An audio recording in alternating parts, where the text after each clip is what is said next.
हाँ जी बच्चों, good evening. आज बेटा हमने हाउस प्रॉपर्टी हेड की टाइप नंबर 3 स्टार्ट करनी है। When some portion of the house is let out and another portion of the house is self occupied by the owner himself. यानी कि जब मकान का कुछ पोर्शन मकान के स्वामी ने किराए पर दे रखा हो और बाकी बचा हुआ पोर्शन वो अपने खुद के लिए यूज कर रहा हो। हाँ जी बेटा, देखिए कैसे करेंगे।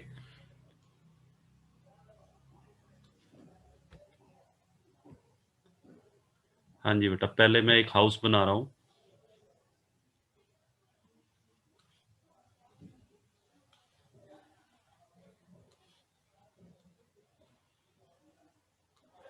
हाँ जी बेटा, सपोज करो ये बेटा एक हाउस है जिसका ओनर कौन है, मिस्टर एक्स।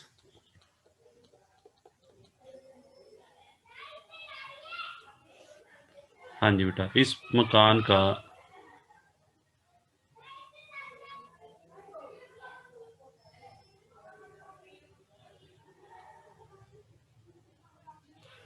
हाँ जी बेटा, ये जो 3/4 पोर्शन है ये तो बेटा किराए पे दिया हुआ है और 1/4 पोर्शन ये सेल्फ ऑक्यूपाइड है।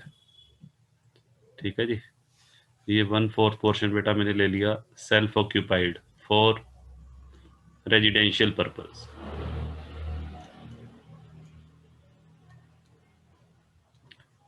और ये बेटा 3/4 पोर्शन जो है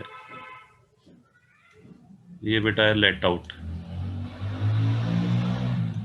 फॉर कॉमर्शियल पर्पस।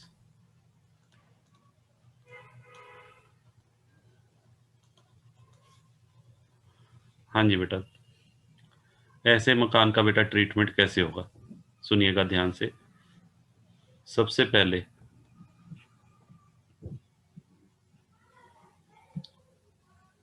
हाँ जी बेटा, सबसे पहले हम यहाँ ट्रीटमेंट करेंगे लेट आउट पोर्शन का और फिर बेटा सेल्फ ऑक्यूपाइड, दोनों पोर्शन का ट्रीटमेंट सेपरेटली किया जाएगा।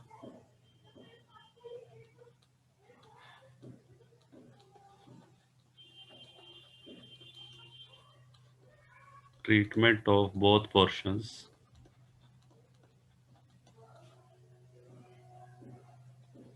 Will be done separately.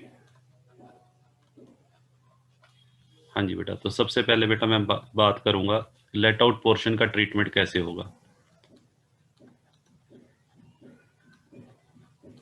Treatment of let out portion.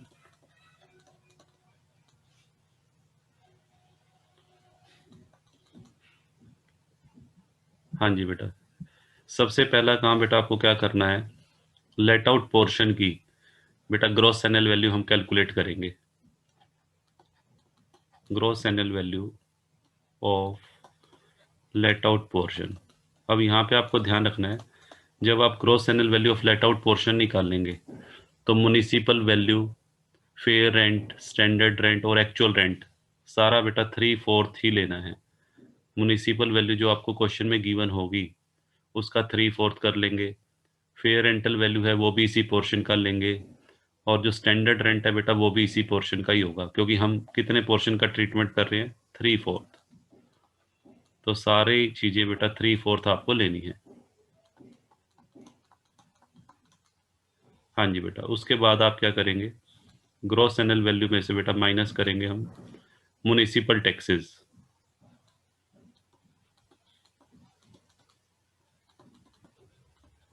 Municipal taxes बेटा जो हम माइनस करेंगे वो भी आपको ध्यान रखना है, only late out portion.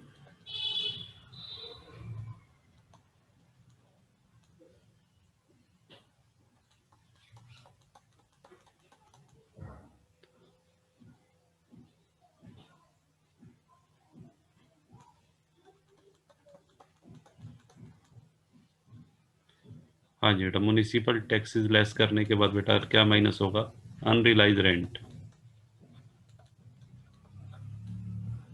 Unrealised rent जो बेटा लेट आउट पोर्शन है, यदि उससे रिलेटेड किसी तरह का कोई अनरिलाइज रेंट है, यानी कि वो किराया जो बेड डेट्स हो गया, तो उससे भी बेटा माइनस कर देंगे। बट उसके लिए ध्यान रखना, पहले आपको ये देखना होगा कि रूल 4 की जो शर्तें हैं, कंडीशंस ऑफ रूल 4 वो सेटिस्फाइड होती हैं या नहीं होती।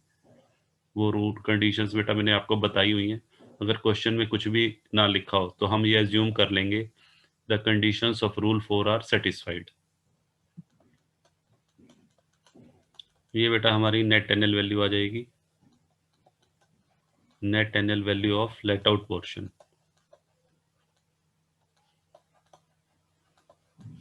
हाँ जी बेटा, उसके बाद आपको बेटा क्या करना है, less standard deduction. Standard deduction बेटा 30% ऑफ नेट एनएल वैल्यू, ये माइनस हो जाएगा। और इंटरेस्ट ऑन लोन, अगर बेटा मकान के लिए, अगर हाउस प्रॉपर्टी के लिए किसी तरह का कोई लोन लिया गया है तो उसका आपने इंटरेस्ट भी माइनस करना है। बट इंटरेस्ट ध्यान रखिएगा, इंटरेस्ट बेटा पूरे मकान का लेस नहीं होगा। इंटरेस्ट केवल जो पोर्शन लेट आउट है, 3/4 पोर्शन हमारा लेट आउट है, तो यहाँ मैं लिख देता हूँ interest on loan related to let out portion.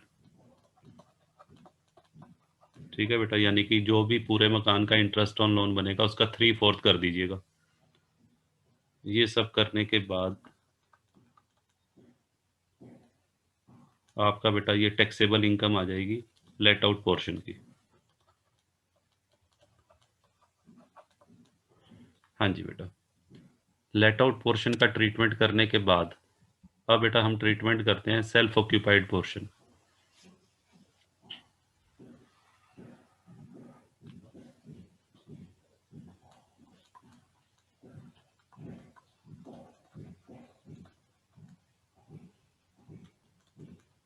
हाँ जी बेटा, देखिए सेल्फ ऑक्यूपाइड पोर्शन का ट्रीटमेंट बेटा ठीक वैसे ही होगा जैसे आप सेल्फ ऑक्यूपाइड हाउस का ट्रीटमेंट करते हैं।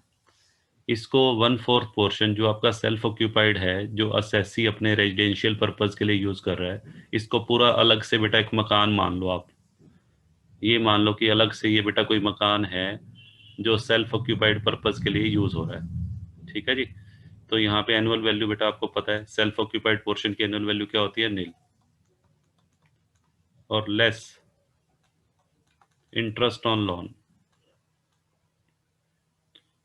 इंटरेस्ट ऑन लोन बेटा जब आप लेस करेंगे तो आपको ध्यान रखना है पूरे मकान का इंटरेस्ट ऑन लोन कैलकुलेट करके उसका 1/4, क्योंकि हम 1/4 पोर्शन का ट्रीटमेंट कर रहे हैं तो इंटरेस्ट ऑन लोन,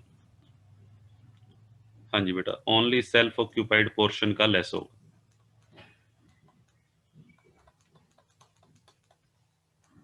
और सेल्फ ऑक्यूपाइड पोर्शन का बेटा जब आप इंटरेस्ट ऑन लोन लेस करेंगे तो ये ध्यान रखना है, हाँ जी बेटा, सेल्फ ऑक्यूपाइड पोर्शन का जब आप इंटरेस्ट ऑन लोन लेस करेंगे तो आपको एक बात ध्यान रखनी है कि इंटरेस्ट ऑन लोन की जो लिमिट है, मैक्सिमम लिमिट, हाँ जी बेटा, सेल्फ ऑक्यूपाइड पोर्शन के केस में जो maximum limit of interest on loan है वो ठीक वही एप्लीकेबल होगी जो आपको पहले बताई गई है, ₹2 लाख और ₹30,000। हाँ जी बेटा, रिपेयर के केस में और रिकंस्ट्रक्शन के केस में तो बेटा 30,000। और यदि मकान की कंस्ट्रक्शन के लिए या रिपेयर सॉरी परचेज के लिए लोन लिया है तो उस केस में बेटा मैक्सिमम लिमिट कितने की एप्लीकेबल होती है, 2 लाख की। यदि लोन 31 मार्च 1999 के बाद लिया गया है और अगर उससे पहले लिया गया हो तो लिमिट बेटा 30,000 की ही एप्लीकेबल होगी। ठीक है जी। अब यहाँ पे आपको ये ध्यान रखना है कि जो मैक्सिमम लिमिट है, मैक्सिमम लिमिट का बेटा 1/4 नहीं होगा। यहाँ पे बच्चे गलती करते हैं, जो maximum limit of interest on loan है 2 लाख, इसका भी बेटा 1/4 कर देते हैं। तो मैक्सिमम लिमिट 2 लाख ही रहेगी या 30,000 जो भी एप्लीकेबल है, उसका बेटा आपने 1/4 नहीं करना। ठीक है जी। कहने का मतलब मेरा ये है, यदि पूरा का पूरा मकान सेल्फ ऑक्यूपाइड हो या मकान का कुछ हिस्सा सेल्फ ऑक्यूपाइड हो, maximum limit will always remain ₹2 lakh और ₹30,000। ठीक है, इसका बेटा प्रपोर्शनेटली नहीं किया जाएगा। मैं लिख देता हूँ यहाँ पर,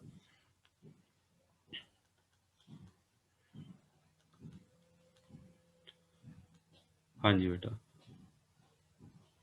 maximum limit remain same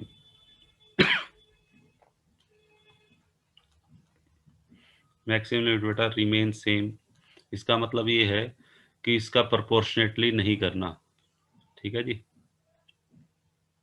weather, हाँ जी बेटा मैं इधर लिख देता हूँ, maximum limit will remain same whether the full house is self occupied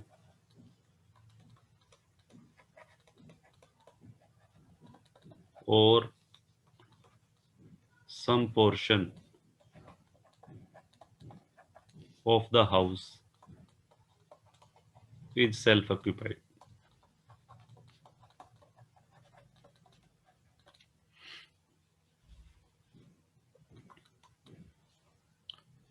हाँ जी बेटा बताइए, क्लियर है?